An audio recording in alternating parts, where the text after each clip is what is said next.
Okay, it's 5 minutes past 12. I think that we can start. Welcome, Tony, John, Eamon. Thank you for joining us. I was going to wait maybe 1 minute more to see if the other speakers, the two other speakers, are going to join us, Tony and Joanna. But I'm sure that they will join us during the session anyway. Okay, so let us start. I have, as usual, a little kind of introduction to share with you, if you don't mind. So I share the screen and I start to share this introduction.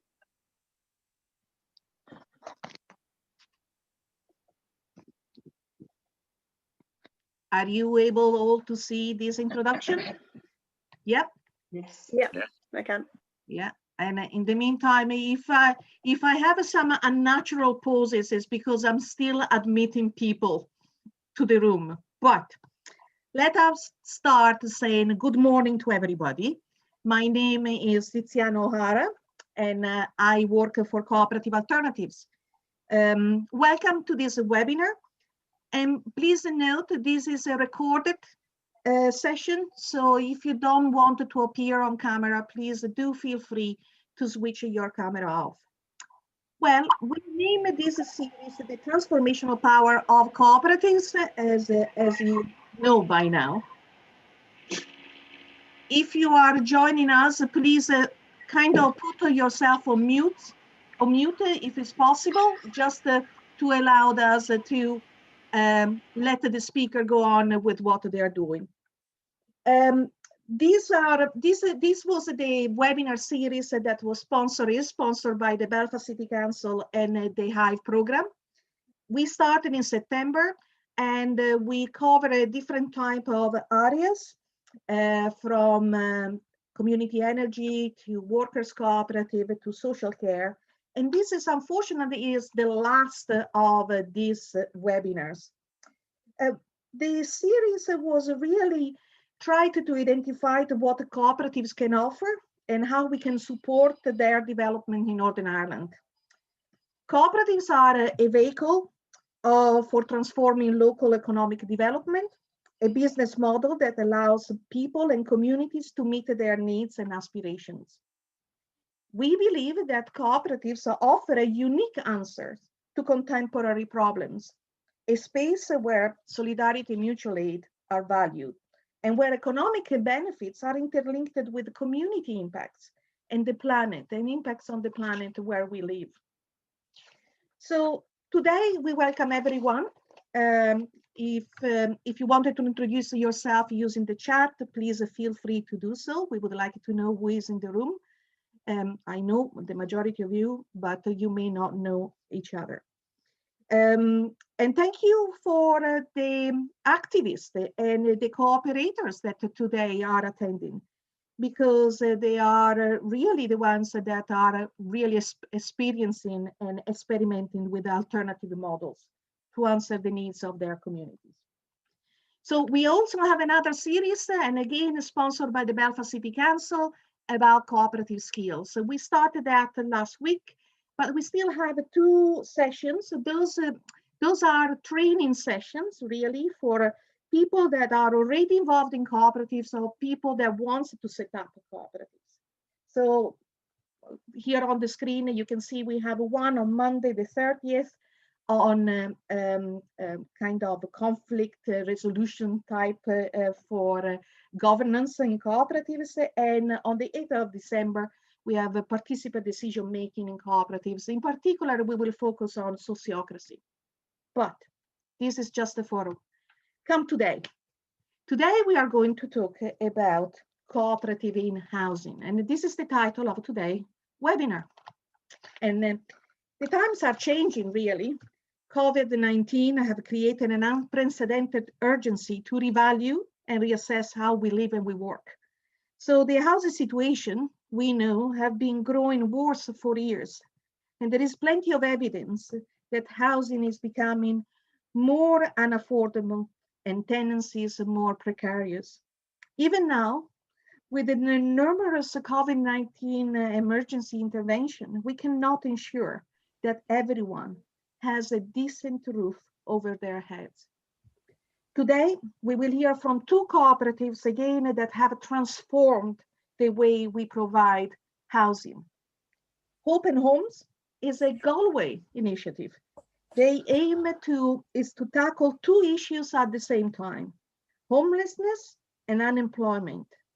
This is innovation in action that would give us food for thoughts, a lesson on how to join the dots and on cooperative thinking. Tony, Eamon, and John will introduce the project. Then after them, we will have Cohousing Connection, that is a community-led housing initiative in Belfast. They aim to build affordable homes with communities rather than developers in charge. Their model focuses on providing homes and determining their value by what people can afford and not by what the market is demanding. Tony and Joanna will introduce their journey. So as you can see, we have fantastic projects and fantastic speakers. So I now stop talking and welcome all of them. Thank you. Stop sharing this one. Tony, are you happy if I share your presentation? Absolutely. Thank you very much, Tanya. And thank you and welcome, Tony. I will share your presentation, and every time you want me to move the slides, you just call it if I'm not quick enough. Perfect. Perfect. Thank you very much. Okay. Wait. As Diana, as Diana has explained, my name is Tony Buckley. I come from Galway. I have been working in the area of helping unemployed people since 2011. And John Sinnott works with me, and as does Eamon Maloney and Tom Stewart. So you can go on to the next slide now, please, Tatiana. So I'm going to talk about the background to our work, you know, where I came from and what is TOOS, who are the people involved, and ongoing projects and partners. So the next slide, please, Tatiana. I came from the motor trade, and being involved in cares, of course, I was always approached by local police and that to help young people who might want to be involved in cares, because all young people love to be involved in cares. And that led me on to, you know, looking at the whole area of, you know, the values of working within the system, because when you're working within the present, or would say within the market economy, it's not person-centered. So it's very difficult to actually have time to spend with people to meet their needs and to engage with them from where they're at. So, you know, I started looking at, you know, the whole thing about having to have it to look at a different economic narrative, really, that's more person-centered, which led me on to, you know, social action. And I've worked in prisons, and I've done a lot of youth advocate cases for trying to prevent people from going into crime. So you can go on to the next slide, please, Tatiana. So I suppose I left school myself at 13, so I had to go back to education at 45. I wanted to learn more about how adults learn, and from that, then you know, how I could kind of influence social action. So around 2011, I saw a job that was called the TOOS Initiative in Galway City. So I left the motor trade and I applied for that job, and I was lucky enough I got the job. But it was a job that it was very difficult for me, because being a person that was always looking into how you could have a person-centered approach. The TOOS Initiative was a labour activation program that was introduced just after the time of the economic collapse. So it was targeting people who were long-term unemployed, and it was very much a black and white, you know, letter from the government saying that if you don't do this, your payment might be cut. So TOOS is the Gaelic for start. So it was called a new start, you know, the TOOS initiative. So I was trying to find a way of looking at this in a very positive way rather than a negative way. So I realized then that, you know, there were many people with different skills, abilities, and interests who found themselves unemployed and who were in a very bad place, many of whom were homeless. So I suppose the outcomes of all this, and then you can change the next slide now, please, Tatiana, was to find ways of getting people to help each other, to see what's needed to be done in the community, and to use the skills that people had by asking them what would they like to do, rather than telling them what to do or telling people what to do. So using a very using the whole approach of social inclusion, what we decided to do together was to create a more meaningful approach to working in the community. And I just put in Man's Search for Meaning there. You know, you all know that book by Viktor Franklin. Viktor Frankl, about, you know, that a man can put up with anyhow if he has the, if he has the why to do things. So I found myself surrounded, you know, by hundreds of unemployed people in a very short space of time that all wanted to do really good things for the community. So it was a great opportunity, and a great opportunity for you know, using a cooperative approach to really create a value system that helped, you know, to get people to help each other. So what we found ourselves doing was we found ourselves working with local agencies to help families in need, some people who were homeless, some people who were living in very bad situations, to do up their homes. And what we found there was a wonderful expression of humanity between those who were homeless and the people who were in homes but couldn't take care of their homes. And so it was a very dignified approach that worked really well. So I was basically really only a vehicle in the finish up, looking at this happening before my eyes, you know, people really reaching out and helping each other and leading me really in this journey. So can you please change the next slide, please? Yeah. So once we identified the need within the community, we created 5 teams to target different, different projects around the city, working through the local agencies, you know, trying to, rather than reinventing the wheel, but trying to help agencies to do what they were already doing, but to do it better in a more person-centered approach. So we worked with St. Vincent de Paul to get one family into a house that was vacant, and we did up the house for them. So St. Vincent de Paul were able to finance that through the Maura O'Connell Fund, and that was a very successful outcome. We got a lady and her young family into a house before Christmas, in 2018, and then we were preparing, proposals for local agencies, the likes of Galway City Partnership, Galway City Council, and that. To have a look at how we could approach this together in a more interagency approach. Can we have the next slide, please, Zanya? Yeah. So I suppose I'll just leave it there. And can I just go back on that slide again to Zanya? I'd like John Sinner to come in here, if at all, just to explain about how this has led to a kind of a business model, really, a cooperative business model. This approach is beginning to. So.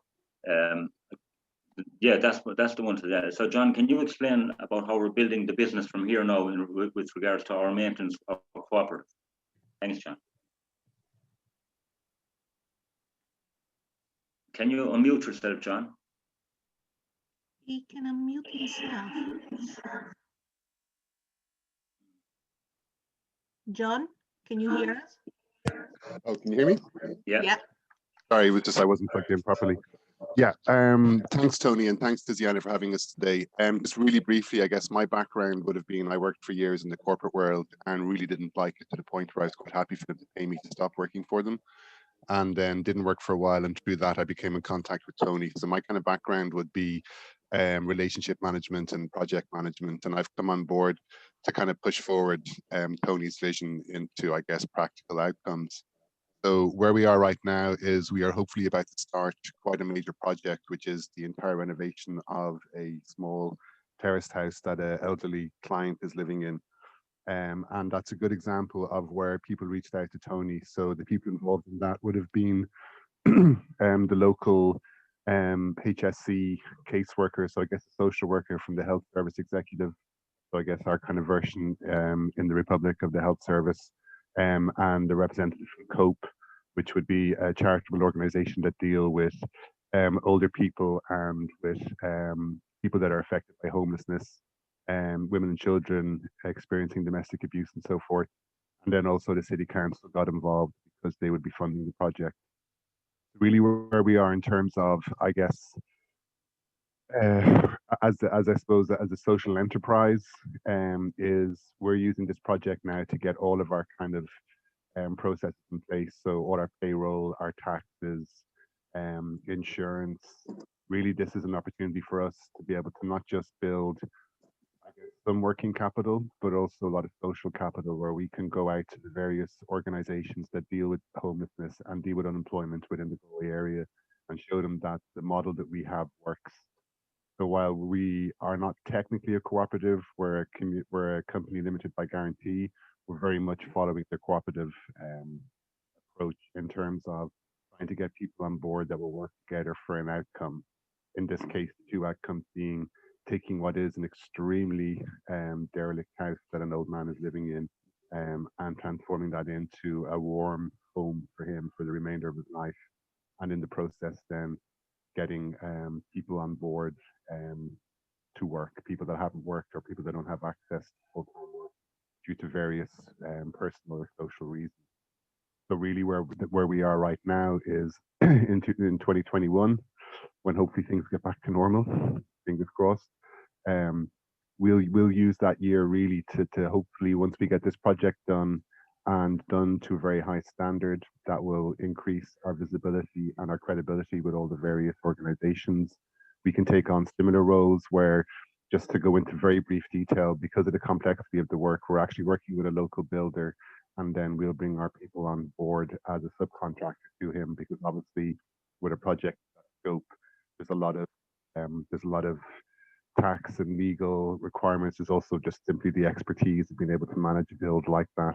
Our guys will come on board as laborers and as painters and get work that way. And I've put the processes in place to be able to do all that without impacting their benefits and making sure that they're paid correctly and so forth. And then there's also the possibility then, or the hope then would be that we would take on smaller jobs that we can manage ourselves. So there is, we've looked at a similar project that's actually run as a charity in Trim in County Meath, where they provide they provide small building and maintenance, both internal and external, for elderly people. And I think that's another way where we can again build social capital, build working capital for practicality sense, but also be able to get more people into a working environment and I guess build that skill set. And then also through our connection with Tom Stewart, you probably don't recognize my face, but I was actually on a Zoom with you with the IRLT group a couple of weeks ago when we were looking at the feasibility study, and that's a nice connection there, because as we watch that project and the housing side of that project develop, we can then hopefully potentially see where we could get involved, where we could potentially take their model on board and apply that in the Galway area. I know Tony's very, very focused on taking dilapidated houses or derelict houses that aren't occupied and being able to refurbish them so that we can house homeless people in them. And the hope would be over the coming year, as we work more on larger projects with this builder, we can show that we can do that. We can do that to budget, and we build that credibility. So that's really where our kind of business plan is going forward. Hope that helps. I'll pass you, Tony.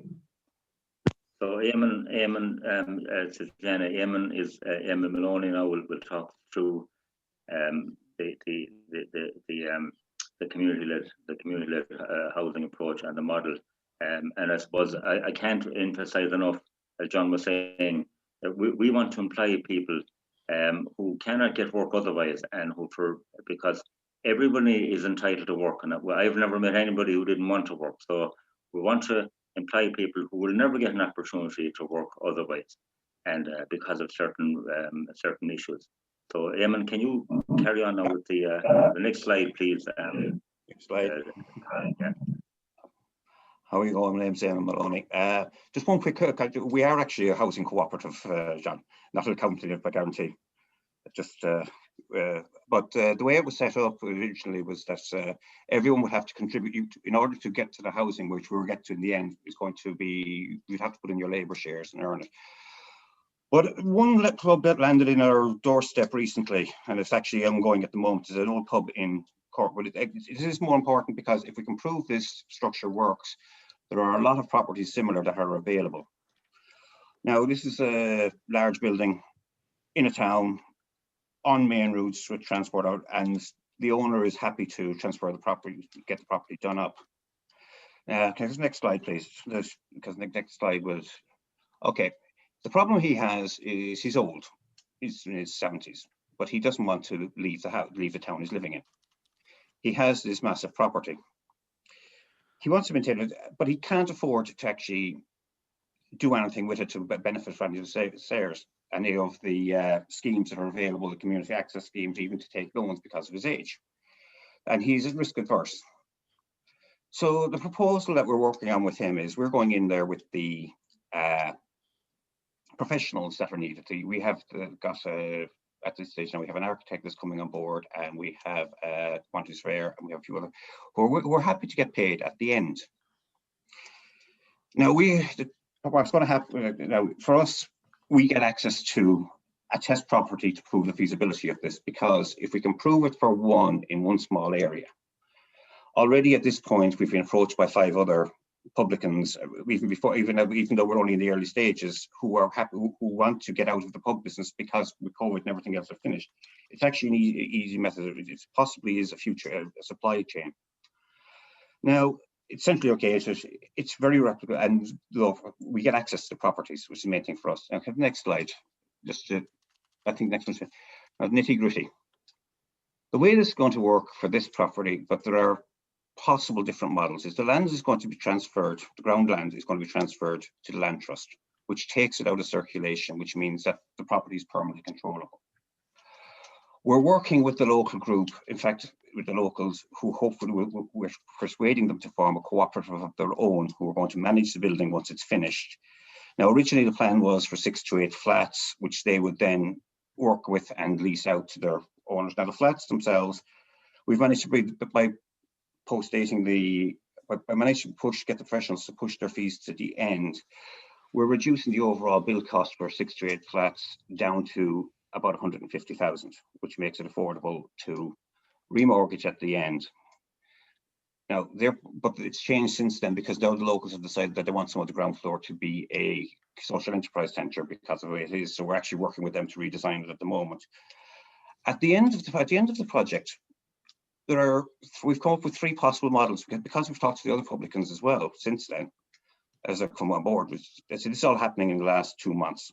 They're coming on board talking to us. A lot of it is up in the air. We either remortgage it as a finished product now, which is already fully rented to the co-op or through the co-op.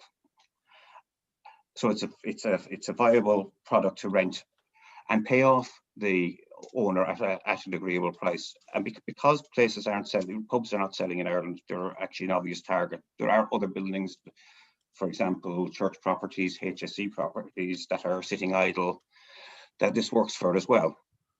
Or alternatively, we go in on we take a long-term lease on it from them, which transfers that, but they take, let's say, a 35-year shared lease. So if there's 6 flats, they take the rent out of 3 of them, we take the rent out of 3 of them.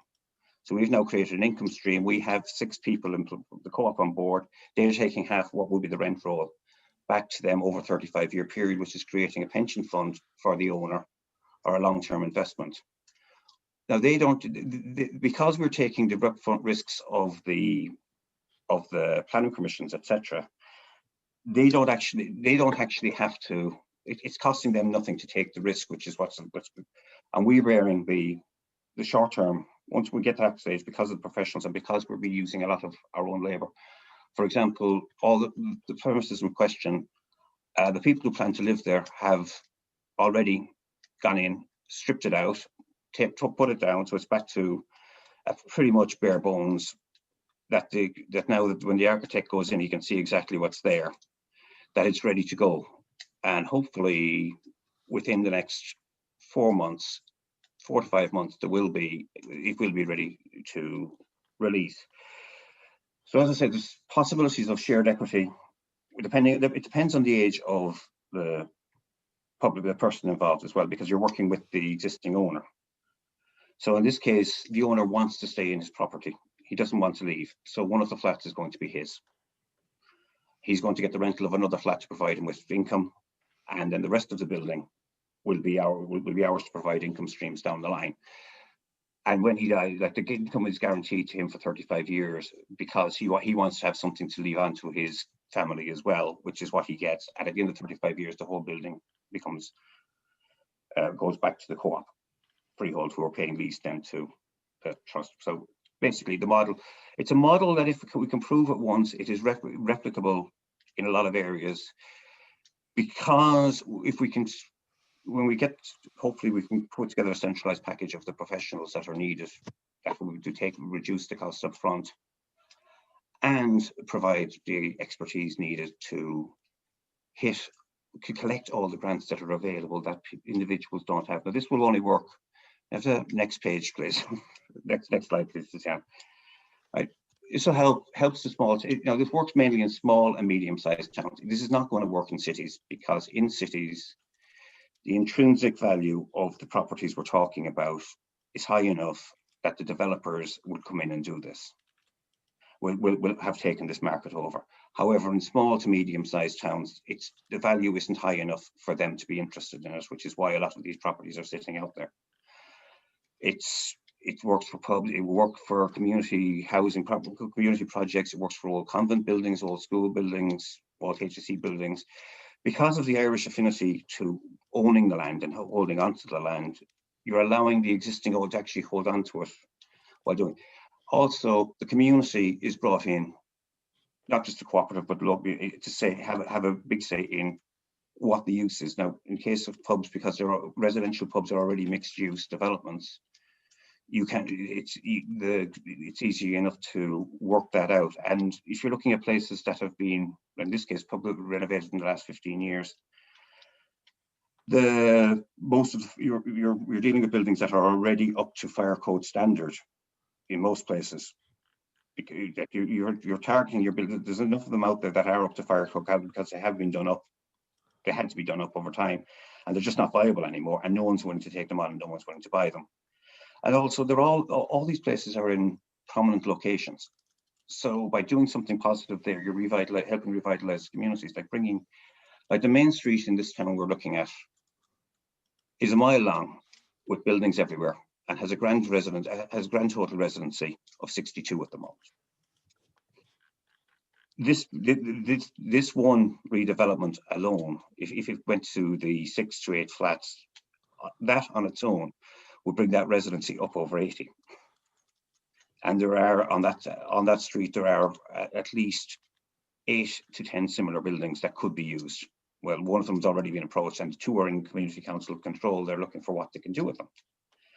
So you're working to revitalize the community, working with them. The co-op, then the local co-op, which would be, let's say, it's a 3-way cooperative approach. The land trust takes the land out because you have to make it permanently affordable. We're trying to use the SHIC model as best as possible from Europe, and they're backing us. So the co-op then manages the building, and Hope and Homes with its with the maintenance co-op, etc., will manage the maintenance. So we'll have the maintenance contract on the building. So you have a 3-way split, dividing out, just to ensure that it stays permanently affordable, is the idea. I don't know what's the next slide, please, Tiziana. I hope this makes sense. As I say, the list of potential partners for this is very large once we prove the concept. As I say, even at this point of the concept, where we've only got the first place stripped back and about to go, We already have four more have approached to date. 4 more publicans have approached to date. We've also, the local community council in the area have come on board. They're the ones who wanted to create it into a social enterprise hub, and are talking to us about how they would use some of their other buildings and use this for some of their other buildings, but as an approach, the cooperative approach. They're only learning about it. We'd only teach it.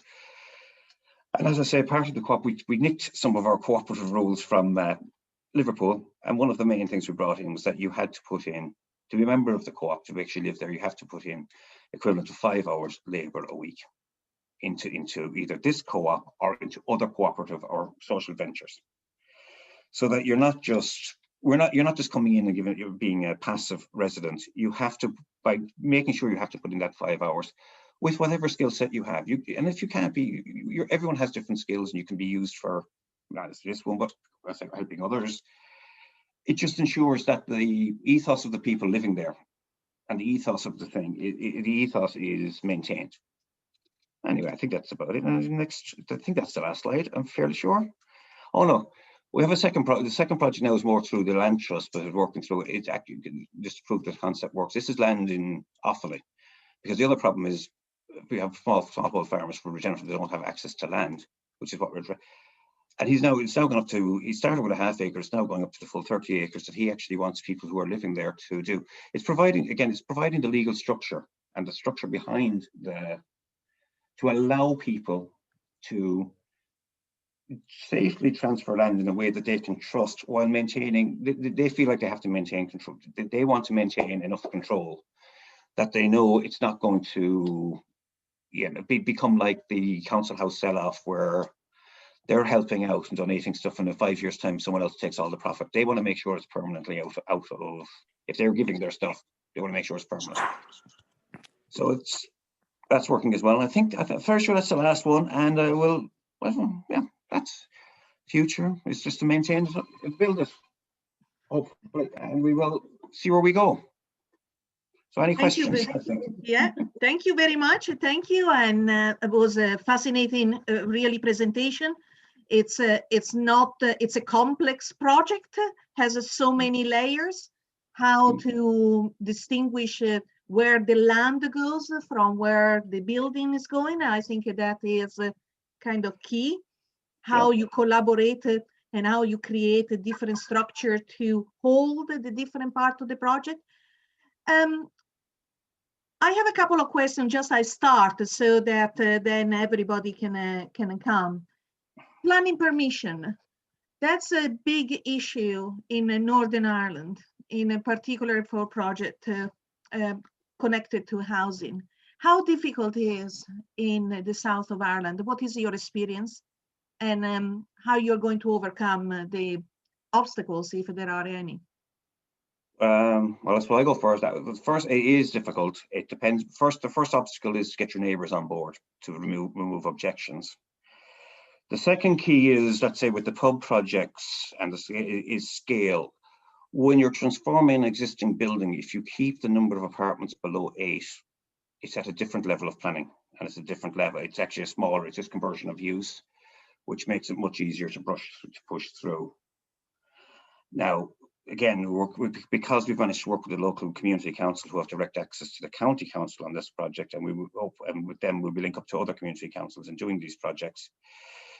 That hopefully, and again, I'm touching a lot of wood when I say this, at the moment it hasn't been a problem, whether it will be in the future, but if we can get the local community councils on board in the smaller towns, in the towns and areas, because they actually are, I think the equivalent in the north is parish councils, but I'm not sure. Don't have okay, yeah. Or in the UK is more parish council, but it's more, yes, it's a layer below town council. It's just that small group, but they actually do have access to the county councillors, and if you can bring them on board, they can.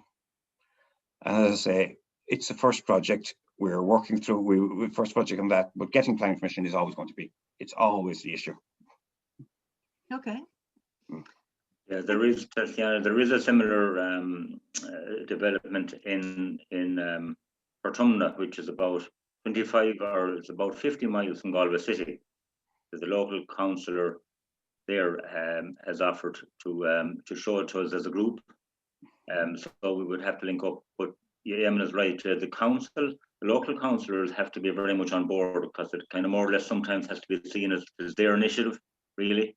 You know, if they like it. So I think that's where we're trying to convince at the moment. That's who we're trying to convince at the moment. And there is a possibility that we could be asked to be part of a development. You know, in Ireland, where it used to be 30% for social housing of any private development. Well, there is a possibility we could get in for a community-led housing approach, given access to that 30%. But of course, and that's where, as John says, the development or the relationship with the developer and with the council, because it's very important that you have the relationship with everybody here, you know, because developers have to be seen to be winning as well. Because at the moment in Southern Ireland, the local councillors are waiting for this initiative that was supposed to come on stream called the Affordable Housing Scheme, but there's no sign of that at the moment. So councillors are frustrated as well. So yes, we are making progress, I suppose, and as you said, that's the only way we can see around it, is to make sure the councillors have buy-in. So that's important. Thank you. Any other questions from anyone? You can unmute yourself and use your beautiful voice. Hi there, I have a question, if that's okay, if no one else wants to speak. I'm just wondering, in that development in the pub, what kind of people would say be living in those flats? Like, would they be people who qualify for social housing, or would they be kind of private individuals who want to take part in the cooperative? It's a mixture of both. There is no, the limit we've put is that the income cap would be at 90,000. So anyone earning over 90,000, because it has to fit into affordable housing, that's the income cap. So pretty much everyone. The second part of that is the feasibility plan and the business plan for it, what's going forward, has been done on the basis that it would be at council rents. That was how the basis on which the floor has been put on the feasibility plan, so it would be open to all. Great, yeah. And then, so where would where are the people who you're planning on kind of marketing this to, or whatever the term would be? So are they people who are already living in the town, but just in like further outside the town? Is it, or are they people who are experiencing homelessness, or what kind of? It's a combination of the two. I work with people. When I got involved in this, it was through I've mental health problems, and through people with that, who have a couple of people in the area who have had, who I know moved out of the area because they couldn't find housing, because they can't maintain it, because they're fit to live, they're not fit to, they have executive problems. Executive problems is what it's called. So some of those would be living there. You would have, they've been approached by teachers from the local school that has just been put up, who want to move in.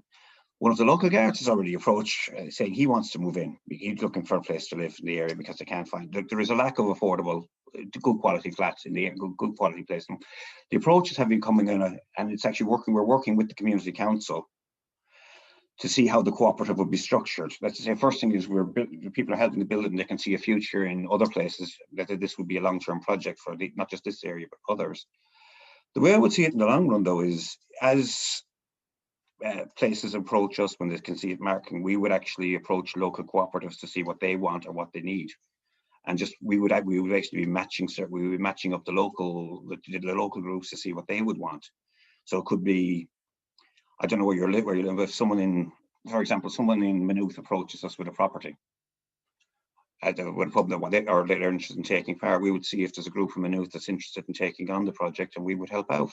We would just do the facilitation and the professional stuff, and let them, they would design and decide, and each individual cooperative would be individual deciding their own ownership.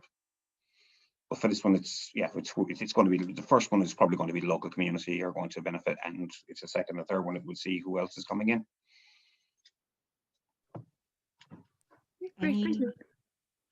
Thank you, Orla. Any other question? I have a question. Yes. Hi there.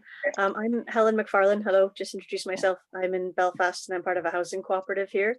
I just have I'm going to just ask to just clarify if I'm understanding the model as you're describing it. My head was spinning trying to keep up with all the structures that you've come up with to make this work, which is really impressive.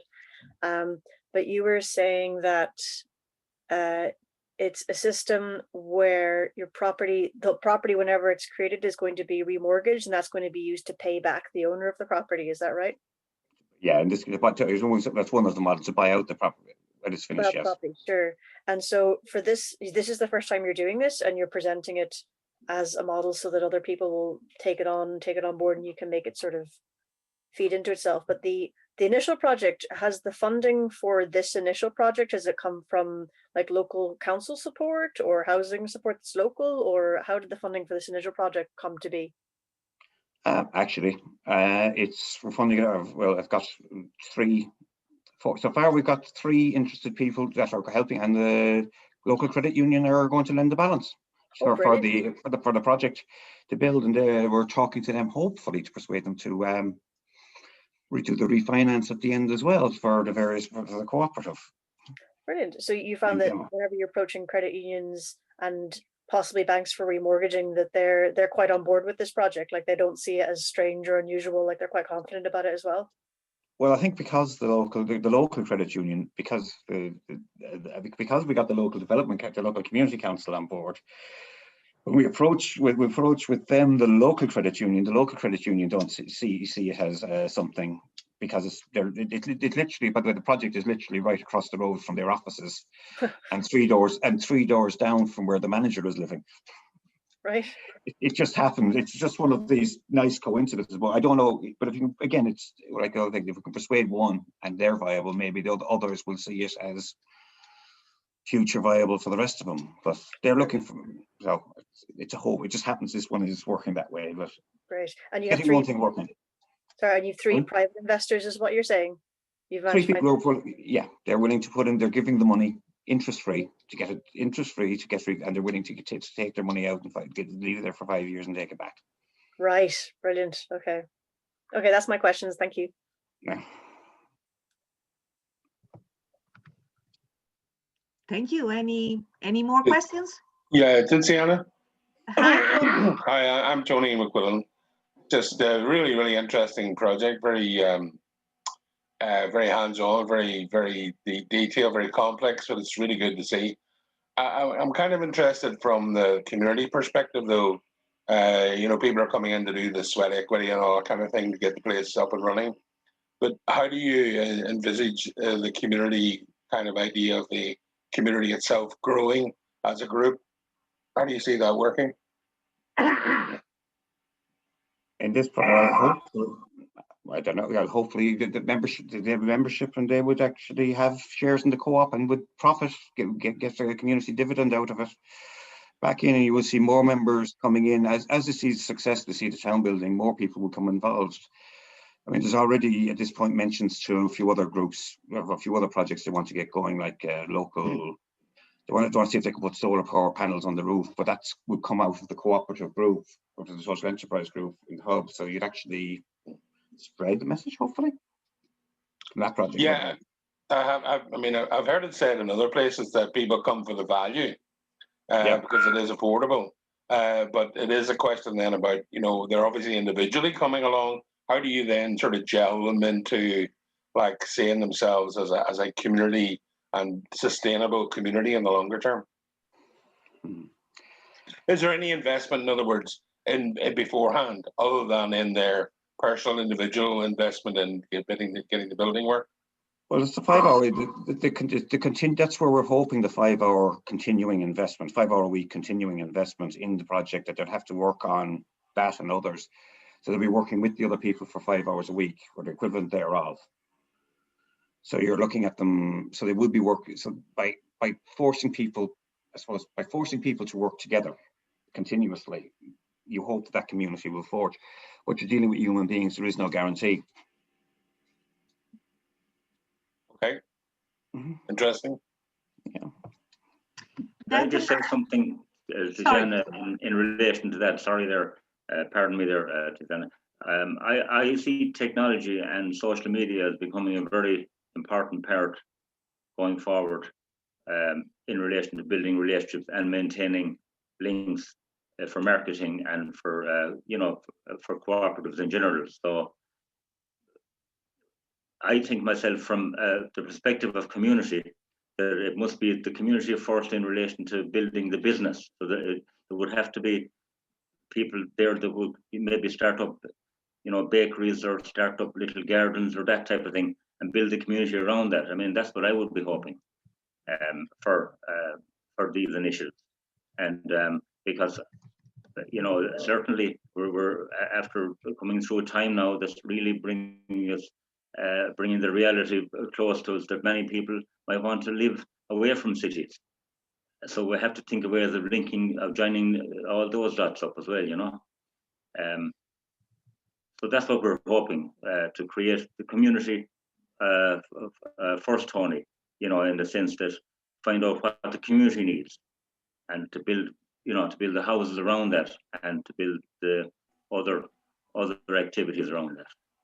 That's where I would hope to see it happening. Okay, thanks, Ryan.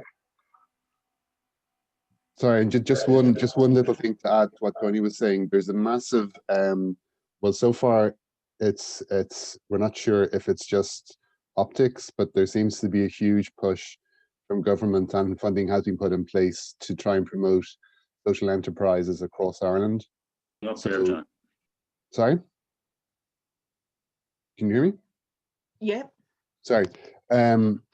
So there's a huge push. There's a huge push to I guess raise both the profile, but also the funding available and the support structures available for social enterprises. So within that, there will be, I guess, more focus on things such as cooperatives. And as Tony mentioned, there is a huge focus on affordable housing, the homelessness situation that we have in Ireland, and also the lack of housing that's been provided since the crash is very much a hot topic issue. So I guess really where we're at now is potentially at the beginning of a crest of a wave in terms of focus on more community-led development, more community-led enterprises. So that this is something that we're hoping to kind of build on in terms of not just the visibility of it, but also the support and the financial supports that are available. Thank you. So, John, do you think that we will definitely have more attention from government for initiatives like that? There is. I And mean, more- we actually sat in on a seminar last week with the Minister for Rural Development, and she seemed, and actually she, funny enough, came from the credit union sort of sphere before she entered politics. So I think she seemed to be very much genuinely interested in it. Her senior civil servants were also involved in it. There were people on the webinar who were giving examples of what they've done. There are in the tens of millions now available supports out there. So really it's a question of, I suppose, being cynical. Is this just optics? Sometimes when you're on these meetings, you feel like decisions have already been made. And certainly I think one of the things that came across that, and another seminar that we had last week with the local city council and their economic development guy, was they seem to look at social enterprises being entrepreneurs that have a kind of a social tint, as opposed to co-ops that have been set up specifically to deal with people that are living in degradation, and how to bring them back into the social sphere, and how to bring them into a situation where they have ownership. Unfortunately, Tom isn't here. He could talk very much about the whole idea of co-development, where you actually have, particularly in the mental health side of things, but also in other services, where the actual recipients of the services are part of the development process.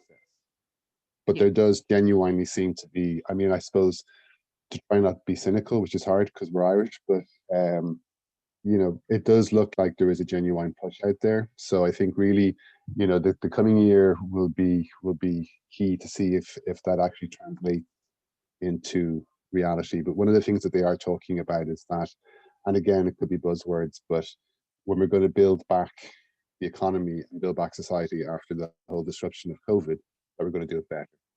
And there does seem to be both the governmental and civil service focus on it. There does seem to be the money behind it. So I guess for us, and I suppose to bring it back to our own kind of selfish in terms of open homes, the idea over the coming year would be to make sure that we have all of our processes in place to be able to tie into that. One thing I did fail to kind of touch on was one of the kind of things that we'd be focusing on in the next year in terms of taking on more projects, both the big projects like we're working on now, but also the smaller maintenance projects would be to get our financial place where we can credibly go looking for that funding. So not just to say, hey, we'd like to do this and we wouldn't mind if you could give us 10 grand, but more specifically, we need, you know, a very specific amount, because then we can invest that into doing this, and the benefit of that will be dead. So that's really kind of where we're focused. Yeah, I completely agree that we needed to be ready and to ready the precise, have a precise asks. But if there are no other questions, I think that we have to thank you very much, Tony, John, and Eamon. It's been a really, really interesting presentation, and we wish you all the best with the project. I think that is a great project to explore and experiment with, especially for the social impact that will have for the people that you are involving with. And I think this is, we shouldn't forget that. So thank you very much, and well done to everybody. Thank you. Please do stay on, and really wanted to move on to the next two speakers, Tony McQuillan and Joanna McMean. Thank you for joining us today, and from Co-housing Connection. Do I need to make you a host, Joanna? Please, Tatiana, if you let me share my screen. Yeah. Here you are. Okay. Where is it? No, that's your screen, not mine. You are a host now. Go down to your shared screen. Okay. Okay, so I should be able to share my screen. Yes. If you click on share the screen at the bottom of your page, you will be able to, yes, we can actually see. You needed to. Yeah, okay, no problem. Here we are. Okay. Okay, so thank you. So myself and Tony McQuillan are giving a presentation on Co-housing Connections. So I'm starting for the first 15 minutes. I'm going to time myself to talk about what is co-housing, co-housing worldwide, and co-housing here in Northern Ireland, and features of our proposed urban development. So co-housing communities are created and run by their residents. So in that, each household has a self-contained home, but the community shares some resources and activities, which you'll see in a minute. I'll show you some pictures. So, so the site, social activity, and governance are all designed to balance privacy with beneficial social interaction, and the focus is on community. Often it's called an intentional community or an intentional neighborhood, where people want to band together, take care of one another, and collaborate for the good of all. So it has been developing, it's particularly in Denmark and other European countries, since the 1970s.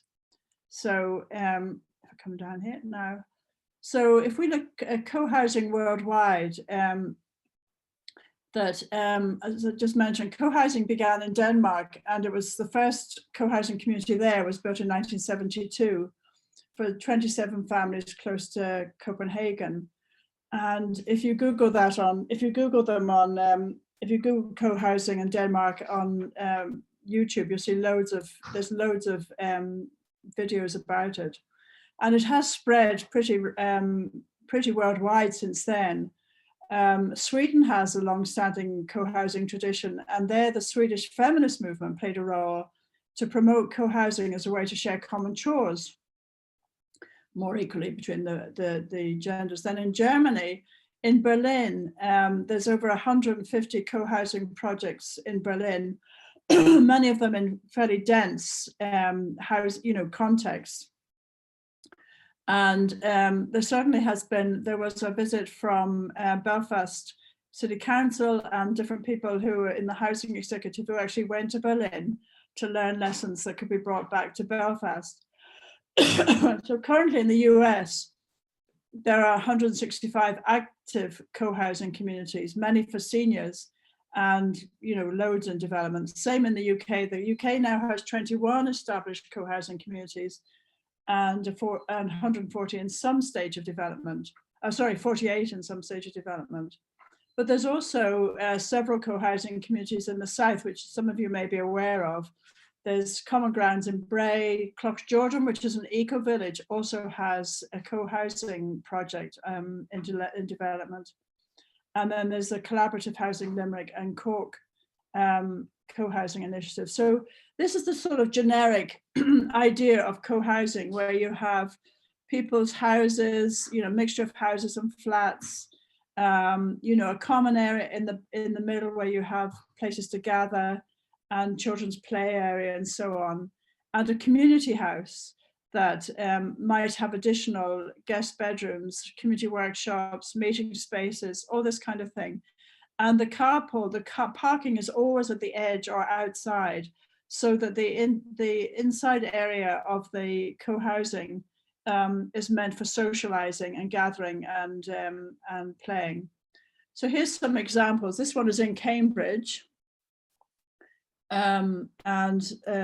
So you can see there, and there's another one here this is a more rural one, the Threshold Centre community, co-housing community. And this is a model that which I'll talk about later, because we currently are looking at a feasibility study where we might develop something like this in Belfast, a mixture of flat apartments and houses. But there you can see one of the things that we're interested in exploring is where at the ground level there could be access to the public. So you could actually have meeting rooms and so on that were open to the public there.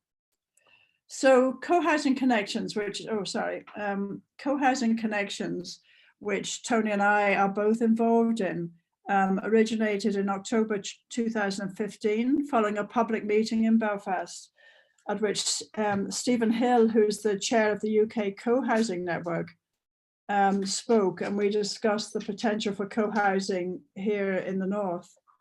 And over the next year, we held open meetings where we evolved our thinking about co-housing, our awareness of group development, participatory decision-making, and collectively identified our vision and values.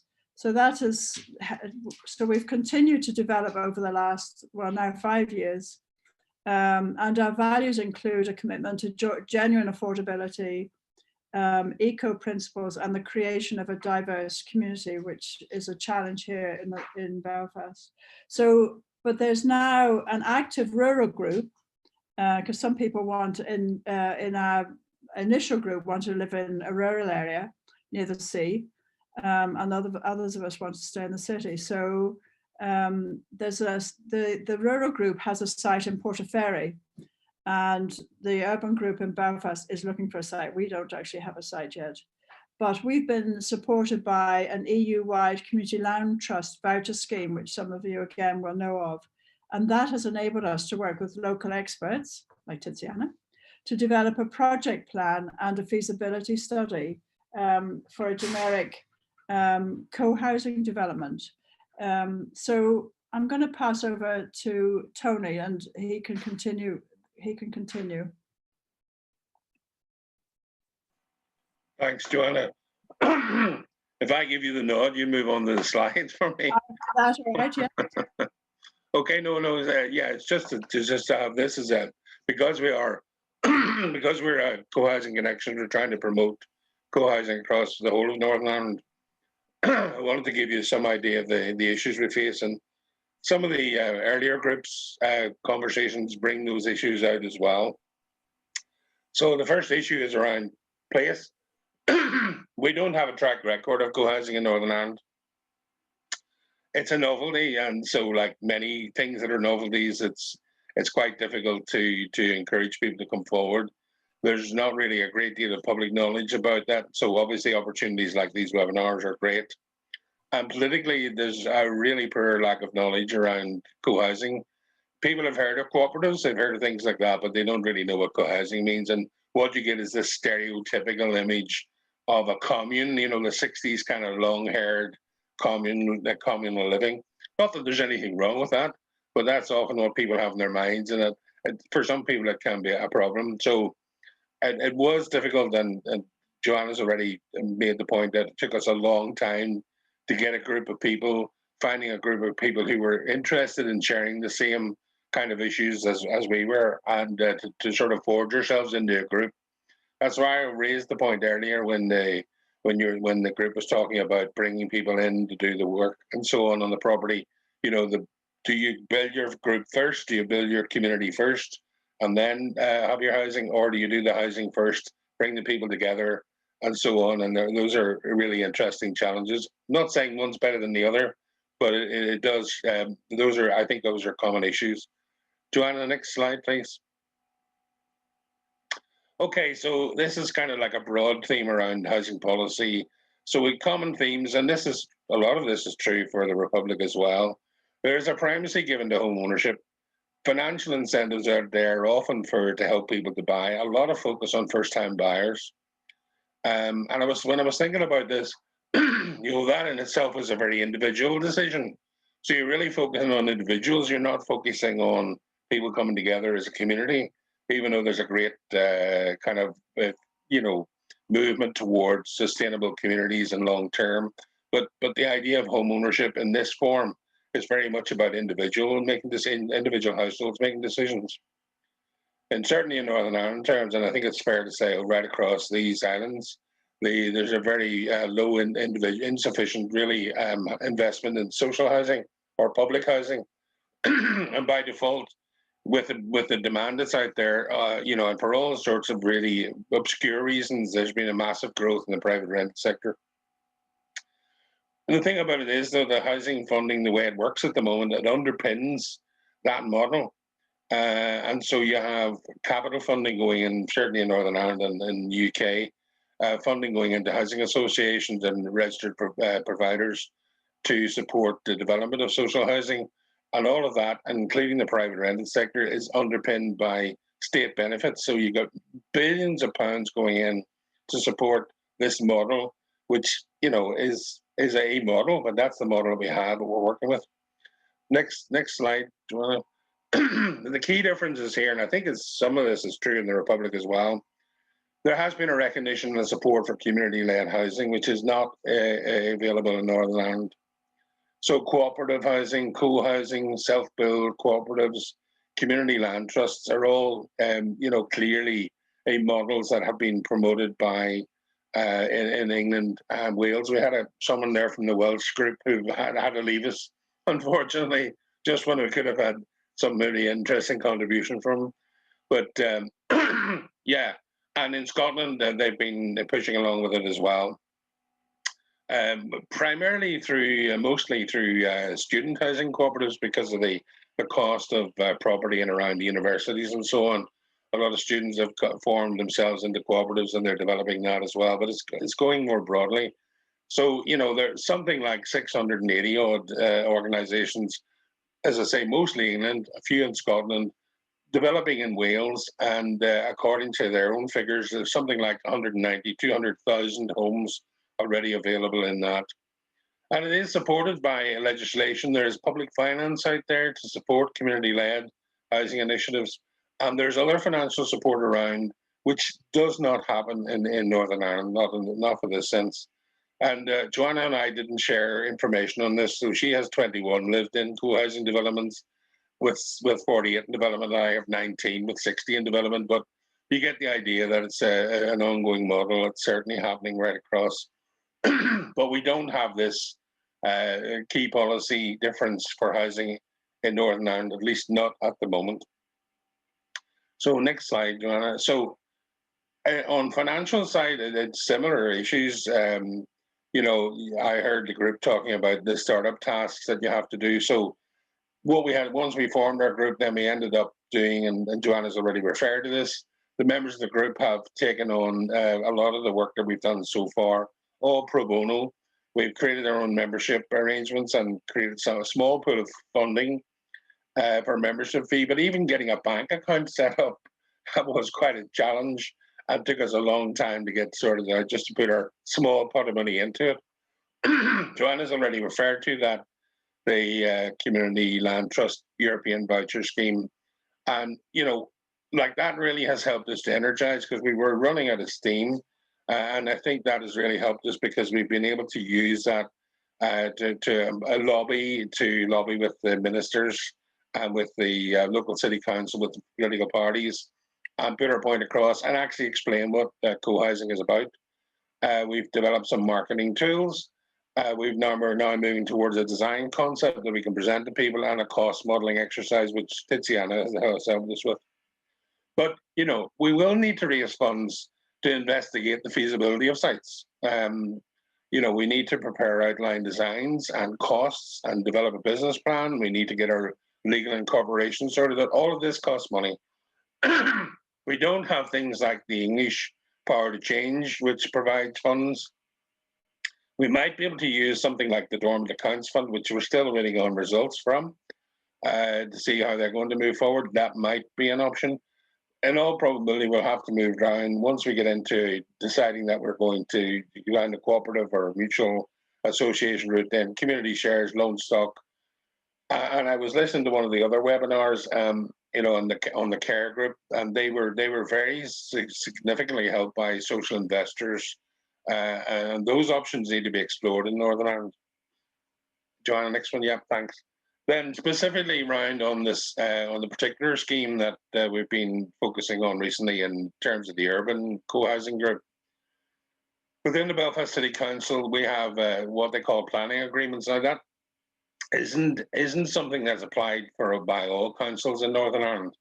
It has been part of that affordable housing policy previously in the Republic, and it is something that happens across the water in England and Wales under Section 106 agreement. So, but the department did have a consultation around developer contributions, and they decided that generally speaking it wasn't welcome, except perhaps in Belfast, and was really up to local councils to decide whether they want to use it or not.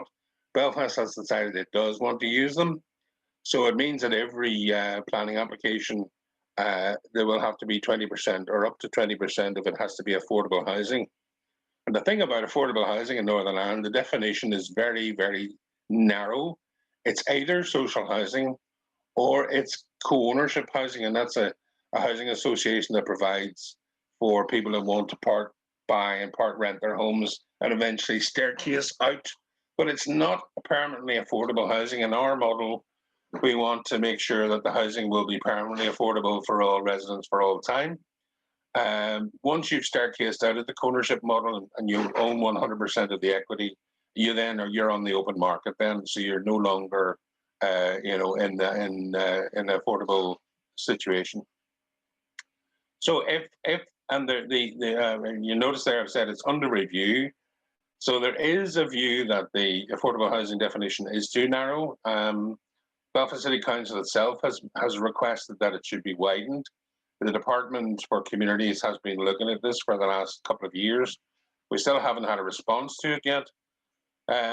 However, a lot of the options that were put forward by the department were again supporting the idea of home ownership and not about other models. So we've certainly made a contribution to that. Whatever they come up with, we're not sure. We don't know when it's going to come out. But if it's left as it stands, you know, with the two options there, social housing or co-ownership, you really only have a couple of options if you are proposing a planning scheme in the centre of Belfast. So you either have to integrate probably unknown households, because the social housing tenants would come from the common waiting list that's run by the public authority in Northern Ireland. And those people would be unknown, so they would be allocated properties, and you'd have to integrate those people into the co-housing community. Or alternatively, it may be possible to identify additional housing units or land equivalent to the 20%, which would be either independent or separate from that. Sorry, Joanna, you were quickly on to the last game changer one there for me. Anyway, so on the last slide, yeah, the big piece of news recently is the Minister for Communities, after a long time waiting, the housing executive, the public authority here, has been under review about its future and about what should happen, and it's been very concerned about investment in its own property. There's a huge repair and improvement program there, which they simply are not able to fund with the existing rents that they receive. So what they are concerned about is how they're going to invest some billions of pounds into the repair bill.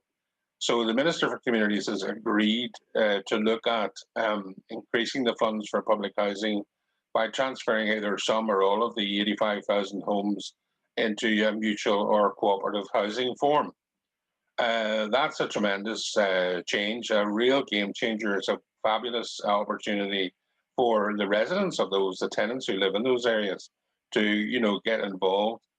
It does create the ability to raise funds for repairs and improvements and potentially to build new homes to a greater scale. Local housing associations have been doing their very best to meet the need, but because of all sorts of reasons, it's been very difficult for them to manage to get up to a great scale. So this will really add value to it, and we'll see how that happens. Now, we don't have any details yet, but in the recent past, the chief executive of the housing executive quoted the Rochdale borough-wide housing as a model. They have 12,000 homes, which has converted itself into a mutual owned by the members who are both tenants and the employees. And so they collectively, that is the model they're working on. And this is one that the housing executive itself has cited as a potential opportunity for it. So that's a very exciting and a real game-changing opportunity, I think. So I wanted to kind of finish on a positive note rather than talk about all the negative sides of all the challenges that we have. Anyway, that's the end of the presentation. Happy to take questions. Thank you, Tony. Thank you, Joanna. Yeah, great presentation. Questions, John? You wanted to ask questions? Yeah, thanks very much for that. That was very interesting. Just a quick question in terms of ownership and maintaining the affordability going forward. Have you come up with what your ownership model will be, the governance around that? I know I remember reading about one in London, I believe, where there was that kind of asset lock in a charitable company for the actual land itself, and then the members of the cooperative owned just really their home, and then there were rules around where they could then sell that in future. They had to maintain it. They had to be pretty much within the same kind of price range that they bought it for, I think plus or minus 10%. So just in terms of, I suppose, the governance around it and how easy, or have you gotten to the point yet where you've actually identified what the legal status would be for the cooperative? Tony, Yeah, sorry, go ahead, Joanna. No, I was going to say, do you want to take that? Yeah, yes. I think we have been looking at a variety of models, but essentially the bottom line is there that the cooperative would continue to hold, like a golden share, and so that prevents people, buying outright or taking full equity. Golden share may be the wrong word, but they own enough of the equity to, in fact, they just need to own 1%, but it could be higher than that because we want to try to ensure some kind of affordability. The model I think you might have been referring to was the Russ model in Lewisham, where the company there owns about 20% of the equity, and that's retained by them, and so it means that no one can buy out the property entirely. If you do invest in, there are a couple of options there. If you do invest in the ownership type side of the equity, you can still get a return, using a retail price index or some sort of index where you can take that with you. But the next person coming along then has to buy into the equity on the same basis. So, we have explored those models. We haven't come to a final conclusion, but that will definitely be contained within the whole process. You do need that asset lock in there to prevent people to buying outright. Can I say something, John, that in the North, our legislation allowed us two types of cooperative substantially, one with an asset lock that is community benefit society, and another cooperative bona fide. So in that respect, our legislation, it's a bit more advanced than the one in the South, that you, as my understanding, you are not allowed to do so. I can hear you. You are on mute.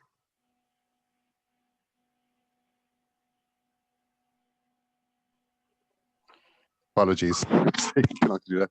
So your legislation allows for that community land trust where you have effectively two separate entities, one that owns the land and then the other then which would be owned by the tenants itself, where you It's can been then have tried. those lands. Yeah. Yeah. It's been tried, and we can do that here in the North. Okay. Thanks. Just a quick insight to that is the law in the South is actually the same as the North. It just hasn't been applied. It hasn't been tried to break those 67, 68 laws. Hasn't been tried to bend them in the South yet. And So hopefully. Sorry, Eamon. Yep. Just to Okay. say that another model that we like is the Lilac model, which is a mutual home ownership society, and that has an asset lock, obviously, and you know.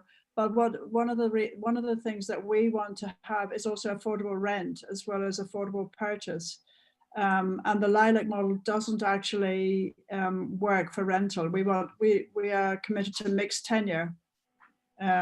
So we have to find a unique model, I think, that's going to work in the North. The model you're talking about already exists. If you look at the modern kibbutz model from Israel, it actually exists. They have a mixture of ownership and tenancy and business. And the only thing is the ownership can sell, but they can only sell on to people on the waiting list. They have to be, there's a membership for the kibbutz, there's membership standards, and you can only sell to other people who are on the waiting list. So that caters for them, and because they have to be on it, you can restrict the rules of membership. So you actually are allowed to have that, and the same with the tenants. So they actually do have a very good model if you look up the kibbutz rules, modern kibbutz rules from Israel. Helpful. Thank you. Any other questions for Co-housing Connections? Claire? I'm part of a housing cooperative where we've just begun talking about this in the past year, and what we're interested, like we're just about getting ourselves together. I know there's a long way to go. Roughly how long has it taken you to get to where you are at the moment? That's my, I'd be interested to hear that, because you've answered, I think, everything else I can think of at the moment. Well, in my presentation, we started in 2015, so it's 5 years. And as Tony said, we really are, we have paid a lot of attention to the process of group development and how we work together. And we're just small numbers, but the other thing I forgot to mention, we do have like a mailing list of it's over 100 people now. So like we would be quite confident if we had a development that was ready to go, we'd be inundated by people wanting to join it, I think. But not so many people obviously want to do the work. And it is, I know, there's a co-housing, it's an older women's co-housing in North London in Barnet that took 18 years and really, I mean, I think it does take a long time, particularly if, unless there's private capital, unless you have private capital, if you're trying to work on a permanently and it's aimed at an intermediate market, really, not the social housing market, not the kind of, can buy anything market, but that sort of intermediate market, then, and particularly where, well, in the North here, there are not, as Tony was saying, there's no grants available for development. We are actually we're all volunteering our time. But we've worked, so, we really have worked very well. I mean, in the urban group that Tony and I are part of, there's just 6 of us. you know, and we really, and even like Lilac, which has, you know, if you're interested, Lilac have a very good book, which is called, you know, they've written a book about their whole history. I think there was only 8 of them in the initial group.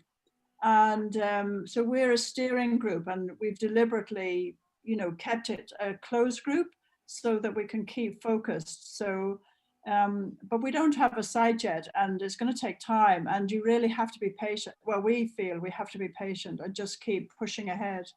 And having that voucher scheme, as Tony said, really helped our momentum. We've really progressed this year, so that we're by the end of this year, we'll have a feasibility study. We'll have design for generic development, and then we can use that to lobby to see, you know, can we get a site? Do you want to add to that, Tony? I was just going to say we'll also have a modelling for our costs. Yeah. You know, so we can look at different sites. We'll have that available as well. So when people say, what's it going to cost, then we can give them some sense of where it is, and also gives us an opportunity to say to people, well, how would you like to contribute to this?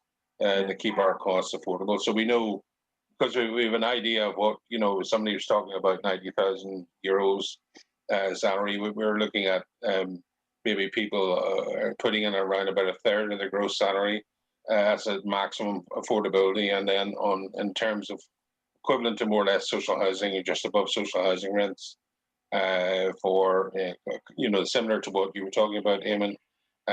That you know, we would keep the rental levels as low as the local housing allowance allows. So when you work out your sums with all of those things, there's usually a gap. There's a gap between, you know, keeping those affordable levels and the actual real cost of developing the project and maintaining it. I just say in reply to the question, the good news is it takes all, we, of course, having ourselves, we all start from scratch without any, a lot of the groundwork is now done by these groups and it's readily available to you. So it won't take you as long to build your group at its low cost, because we're happy to share the pain we went through. It's much appreciated, and I hope we can do the same later on to others. Can I make a comment at this point, just based on what you just said? So I promise I'll keep this really succinct, but I feel like this is a really nice, sorry, this is Helen McFarlane speaking again. This is, I'm speaking from the Property Housing Co-operative, and we're in Belfast. And I don't have a question, I just have a support and comment on what you're saying based on how long it takes to set up a cooperative. We've taken, there's like 3 of us currently, there was 4 at the beginning. We're setting up a housing cooperative. We got a lot of great help from Tiziana. We now have a sponsoring organization. It's called Radical Roots. It's based in the rest of the UK. So they're giving us support based on, they have about 13 or 14 functioning housing cooperatives at the moment. Some of them are co-living, some of them aren't, vice versa. But yeah, it's taken us, the amount of work that we have to put in is really, it's really just so much, it's so much work. And you were saying previously about a 5-hour labor share idea. I really like that, but even just with the 3 of us, with the knowledge that we have, it's taken so long. It's been since maybe 2017, and we're currently just about to put in our registration documents, the FCA, to finally get it stamped to be like, right, you are legally now incorporated. But even just as a forum, I would just like to say, I would love, we're setting up our housing cooperative thinking, oh, we'll be the first ones to do it. So it'll be worth it once we put the work in. And that sounds a lot like what you're saying about the housing cooperative structure that's now being developed here. And we really should just know each other and share the information we have, because I have now the feeling, I have the dreaded feeling now that I've done a lot of legal work that perhaps you have already done. And there's a lot of work that maybe we could share with each other. Like we had to make the model rule structure that we've been given from the Radical Works organization Northern Irish compliant, for example. So I spent months and months making that compliant, but we got all share this with each other and perhaps share people. Anyway, I'm just going to put that out there. We should be in touch with each other. So thank you. Absolutely. Thank you. Thanks for that, Helen. Absolutely, because this, where I'm at anyway, or where we're at as a group, it's frightening to think that we have no financial assistance. And sorry, Tiziana, there for butting in, but that people can share information is going to be absolutely essential going forward. And I think maybe we should all do the lotto as well, by the way, as a group. And if one of us win, we can, you know, buy a bit of land somewhere. Towards that end, there is a group called Solid Co-op trying to set up something similar, where we're working with them to try and build the network. I think Tiziana is, I don't know if anyone else here is involved with them. And part of the idea is to try and build that archive, build that library of stuff. But it's in the process, but I don't know if it's ever, how long it will take. Well, we are just agreeing the principles, but it's across the island of Ireland, so between the north and the south. But it will be interesting, all this kind of cooperation and sharing the skills and expertise that many groups, not only the ones that we showcased today, but many groups are doing. It's important. It's definitely important. It's more and more important when there is no support or no clear routes of support from government, and people has to do it themselves, and community have to do that themselves. So yeah, certainly there are a lot of positive initiatives, and but beside that, do we want to discuss anything else about housing and co-housing schemes and today before we say goodbye to each other? Nolan, okay, another question? Hello. Well, firstly, just to thank everybody. It's been a most interesting couple of hours. As usual, I've learned so much. And I love the phrase I think John used about being on the crest of a wave and, you know, grabbing the moment. I think Tony's analysis, Tony McQuillan's analysis of the policy situation up here in the north was detailed and very apt, very accurate. And that whole policy and financial support and strategic support and how narrow a field it is, I think you're spot on, Tony. I'm coming from the housing association background, and we have a well-trod path. We know the rules, we do the normal, and it's very hard to grab us out of that into a much more risk territory, as this would be deemed by us. I think you latched on to about the housing executive and that this potential change now in its status, which is, well, I'm finding it amazing that this is actually on the radar. And indeed, why wouldn't a housing association think of becoming such as well? You mentioned Rochdale, indeed. I suppose my question is, given where we are and hoping for John's crest of a wave, if only this discussion around the housing executive, is there something that we can do in the housing field that would strengthen the lobbying and the broadening of our affordable definitions, and then the policy and strategy and financial framework that goes around that really we're quite bereft of up here. And I take my hat off and salute you guys that are pioneering the way and have such what my mother used to call stick ability to keep going on it. But is there something, and I love now that you're at the point of pulling together resources and knowledge and documents and so on. Well, is there something, Tony, I know you've talked to our association, is there something that we could do within that housing field, even lobbying or something, NIFA and the likes? Thank you, and thank you all for this morning. If you're addressing it to me, Nolan, first of all, I'm a great admirer. Because I know we go back a way. I am a great admirer of the Triangle Housing Association that you represent there, and I think they are, you know, you've done a lot of pioneering work. So, you know, it's great to hear you offering to do some more work. It's really tremendous. And there are a few housing associations around that I respect tremendously and who really are trying to keep the faith in a way by maintaining community and affordability is at the top of their minds. And they're not just there to become like quasi-private developers forgive me if I'm saying that, but I think there are some housing associations that have lost their run of themselves. Can you do any more? Yeah, I think. Yeah, I think it is an opportunity. I think I don't see the short term. I think the housing executive is going to be so focused, if it does raise funds on its own property and making sure that it's up to speed. I cannot see it developing new housing for maybe 5 to 10 years or something like that, because by the time they go around to however they're going to do the structure side of it, and also developing the buying land and all that kind of thing to develop things, it's a long-term thing. So it's certainly in the medium side, I don't see why housing associations couldn't develop a wing of cooperative housing or co-housing or something which would be in the affordable bracket. It would be good to lobby the department, instead of thinking as they are at the moment, or have been promoting the idea of affordability, meaning giving more opportunities for home ownership and cheap home ownership. Not that there's anything wrong with that, but the affordability goes beyond that. And I think that would be a great area if you could add your voice to that.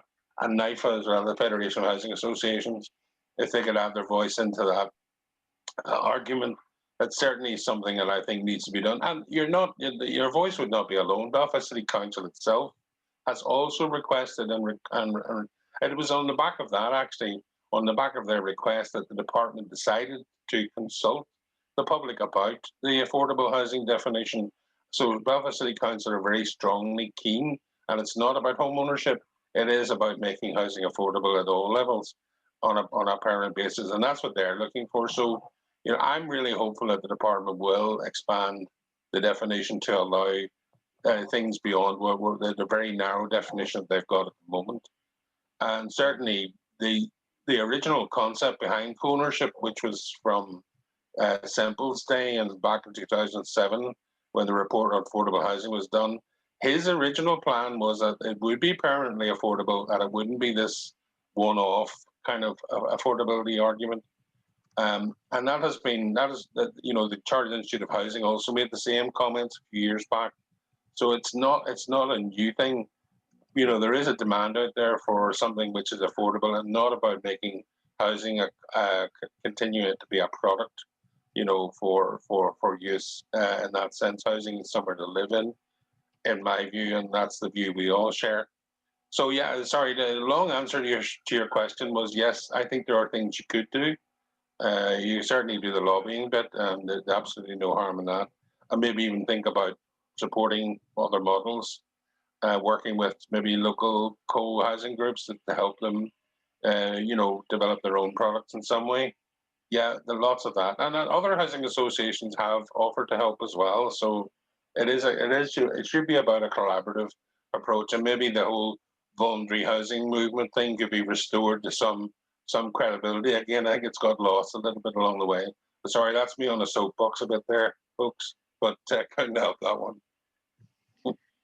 Well, thank you very much, Nolin, for the offer of help. And surely, housing association have a very long and established experience in building houses. So it will be very, very valuable, the help you can offer to all the other projects if you are in a position to do so.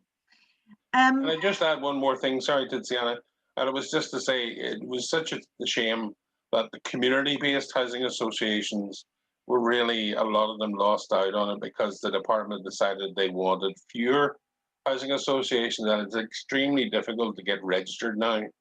You can technically put your name forward for registration as a housing association, but you're very unlikely to get through. So the original community-based housing associations, who were small and were local and they were community orientated, they really lost out on the changes that were thought through. So if there was some sort of way of rolling that tide back and encouraging the growth of local community organizations in the same way, that would be a community. Why not community cooperative housing associations? Why not?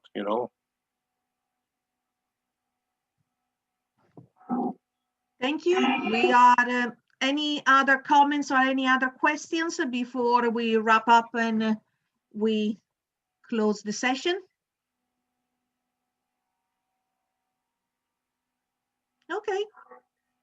I think that, well, it's up to me to say thank you to everyone. I think that this was kind of an informative session. So many people are actually looking at housing from so many different perspectives and trying different models.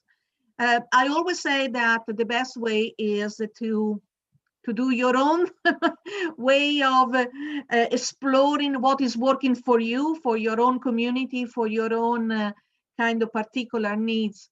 But of course, there are opportunities to share your learning, if that is the case, or learn from many other cases that have been developed, for instance, in England, in Wales, and in Scotland. Those are interesting. So, in saying so, I would like to again thank Tony and Joanna for the last presentation, and Eamon, Tony, and John for the first presentation, and hopefully see you soon all together. This is the last webinar of the series, The Transformative Power of Cooperatives. Certainly not the last that we hear from us, because we wanted to carry on in the 2021 to promote the cooperatives. No matter how, what level of development you are in our heart. We are all sharing the same ethos and values and principles. So we will carry on showcasing as much as many of you, especially in Ireland, across the north and the south. So thank you very much, and goodbye for now. Bye-bye. Bye, thanks everyone.